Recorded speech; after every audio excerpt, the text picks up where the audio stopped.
Les jeux, souvent on en a plein et malheureusement parfois on en a trop et du coup on aimerait jouer à tous les jeux, mais on a quand même un jeu dans le lot qu'on aimerait vraiment jouer beaucoup plus souvent parce qu'il est cher à notre cœur. Alors aujourd'hui on va voir pour vous quel est le jeu que vous aimeriez jouer plus souvent. Alors, le jeu que j'aimerais jouer le plus souvent, c'est mon jeu préféré et c'est, je pense, Exit. Voilà, tout ce qui est jeu d'enquête, c'est vraiment ma came et donc du coup, le principe, c'est que tu peux pas les refaire une fois que tu les as faits et donc du coup, voilà, ça c'est la mécanique de jeu que je préfère. C'est vraiment une expérience de jeu. Ça me dérange pas du tout d'acheter un jeu que je vais détruire, grosso modo. Je sais qu'il y en a qui ont beaucoup de mal avec ça, mais voilà, moi j'aime beaucoup manipuler le matériel, le détruire, le découper. Je trouve que ça offre une très grande variété d'énigmes et je le vois vraiment comme une expérience de jeu, comme une somme que je débourserais pour aller faire un escape game, voilà, IRL. Donc ouais, celui que j'aimerais jouer le plus souvent, c'est Exit et du coup fatalement une fois que je les ai faits, je peux pas les refaire et voilà, ils ont quand même un rythme de sortie qui est très agréable, donc il y en a à chaque fois de nouveau, mais souvent je me dis tiens, j'aimerais l'avoir jamais fait pour le refaire et me refaire surprendre par les énigmes. Voilà, c'est mon jeu préféré. Globalement, je pense que Warhammer 40 000 est sans doute l'un des jeux auxquels j'aimerais bien jouer beaucoup plus, parce que je me rends compte que je sais pas très bien y jouer. Parce que je pense que c'est un jeu qui gagne à être joué beaucoup. Ça arrive souvent avec certains jeux, en particulier les jeux de figurines. Il y a des jeux où on a besoin de faire beaucoup de parties pour en trouver du plaisir, pour en retrouver un certain plaisir, pour se faire plaisir à soi aussi. Parce que des fois, c'est assez frustrant de jouer contre quelqu'un qui va vous nettoyer complètement, qui va complètement tuer votre armée pour au bout du compte pas pouvoir jouer. En fait, je joue pas assez généralement. Le jeu de cartes, c'est toujours quelque chose qui est bien. En particulier, je pense au tarot, à la coinche, où j'ai plus joué depuis des années et qui m'aurait bien plu. Et puis, on veut toujours jouer à une des nouveautés. Je pense que c'est Gloranta, la guerre des dieux. L'univers de Gloranta me fascine parce que de l'heroic fantasy qui ressemble pas à du Tolkien, je trouve ça incroyable. C'est-à-dire que Donjons et Dragons, c'est du Tolkien, tous les jeux très heroic fantasy, c'est du Tolkien. Là, c'est tellement barré, tellement différent de tout le reste. Et je trouve que le jeu atteint vraiment l'exact équilibre entre des règles simples et un grand nombre de combinaisons. Donc, apprendre à jouer au jeu, c'est 10 minutes, je pense. Et je dois en être à une centaine de parties. Au bout de 100 parties, j'en suis toujours à découvrir de nouvelles choses. Donc, il a une rejouabilité pour moi qui est incroyable. Et malheureusement, il fait peur parce que c'est un gros jeu avec des grosses figurines en plastique. Et donc, en plus, un univers pas forcément simple à appréhender. Et donc, j'ai du mal à le sortir. Et pourtant, j'aimerais vraiment y jouer plus souvent. Je te dirais Call to Adventure.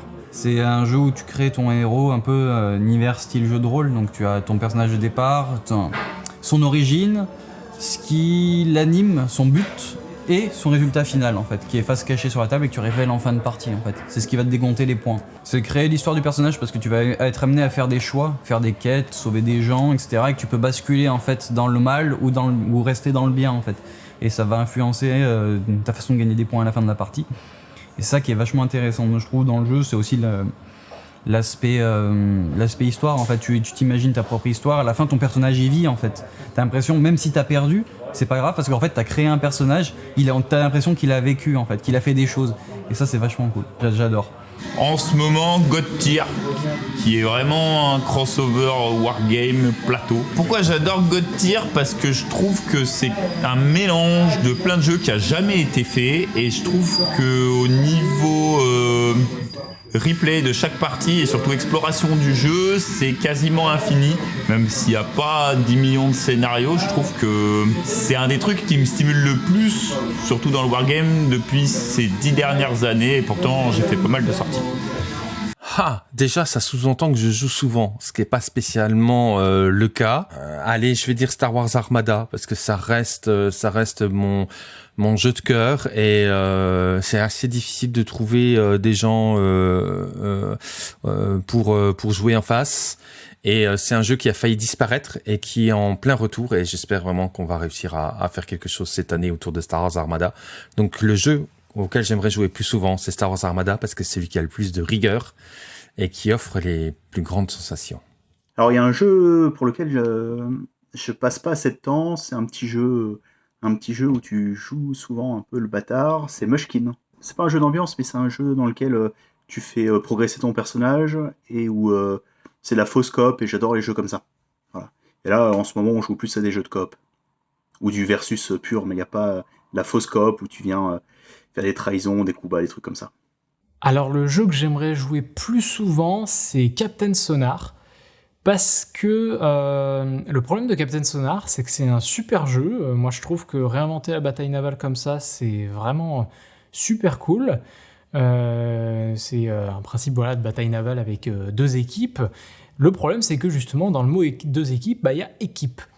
Et le jeu est bien à partir de 6 joueurs. Le problème, c'est que si on est en dessous de 6, il y a une des équipes qui se retrouve au moins avec plein de rôles à gérer, sachant qu'il y a un rôle où il faut qu'il soit tout seul, parce que sinon il n'y arrivera jamais, le rôle du détecteur. Donc Captain Sonar, j'aimerais vraiment plus y jouer, mais c'est plus difficile parce que il faut être beaucoup pour que le jeu soit bien.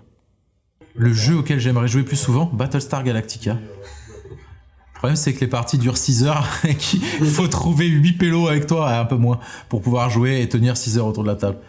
Le problème de ce jeu, c'est qu'il est trop long. Il est génial, mais il est trop long. Alors j'ai réfléchi et ce serait Res Arcana. De facto, j'ai pas joué très, très souvent, mais j'ai fait du coup quand même plusieurs parties. À chaque fois, tu vas vraiment reconstruire ta stratégie, et comme le but vraiment, c'est de construire tout simplement une machine à engranger des points, il y a vraiment une rejouabilité et une diversité des combos que tu peux créer qui est énorme pour moi, et du coup c'est pour ça que j'aimerais vraiment pouvoir y jouer plus pour tout expérimenter ce qui se trouve dans le jeu. Surtout, alors je crois qu'il y a une extension qui est sortie il y a pas longtemps, et ça me donnerait encore plus l'occasion de renouveler le jeu, de la tester. C'est Rising Sun. Rising Sun qui est pour moi...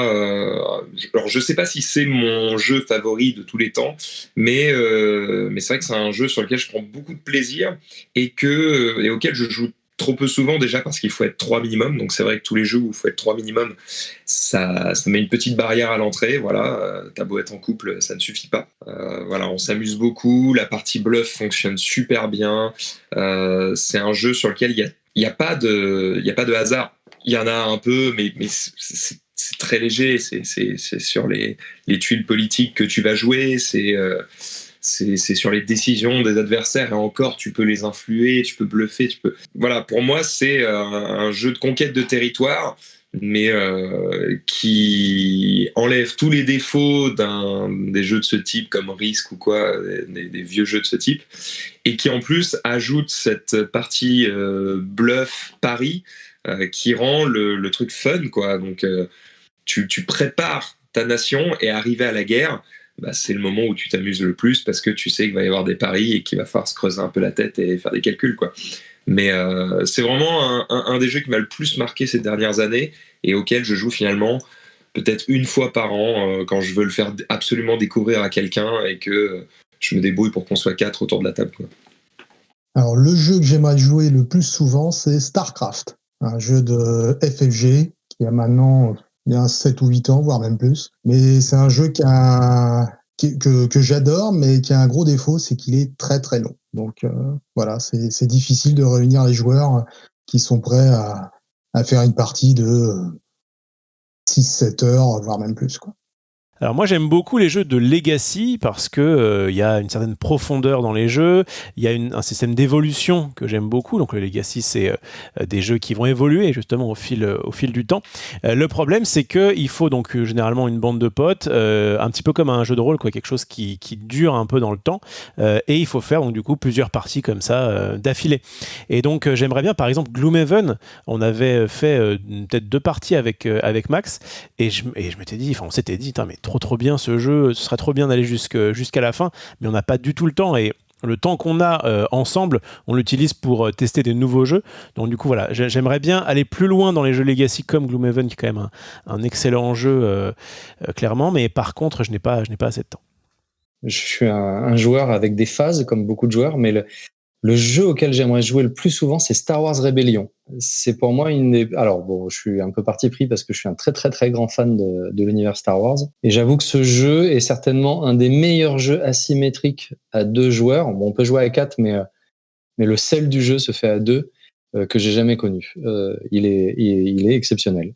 Et malheureusement, c'est un jeu que je ne sors pas assez souvent parce qu'effectivement, une partie, c'est 3-4 heures. 5 si il y a une phase d'explication de règles avec un joueur qui ne connaît pas. Et donc, naturellement, c'est un jeu que je ne sors pas souvent et pas assez à mon goût, alors qu'il est exceptionnel. Il y en a quand même auxquels je pense, c'est par exemple Gloomhaven, parce que c'est un jeu qui est exigeant, ou Tainted Grail. C'est des jeux qui sont en campagne, et donc du coup, si tu veux vraiment en profiter, eh ben, il faudrait avoir ce temps de jouer et de presque un petit peu de ne faire que ça. Je vais résumer ça en une seule phrase. Le jeu auquel j'aimerais jouer plus souvent, du coup, c'est le jeu de rôle. Parce que c'est celui qui, du coup, permet tout, de raconter, de passer du temps, de s'imaginer des trucs, d'aller là où ton imagination te porte. Ouais, pour moi, c'est quasiment le jeu ultime. Et donc, du coup, j'aimerais bien en faire plus souvent. Si vous avez aimé cette vidéo, n'hésitez pas à la liker et à commenter quel est votre jeu que vous aimeriez jouer plus souvent. Et je vous dis à bientôt pour une prochaine vidéo, le jeu. Allez, salut!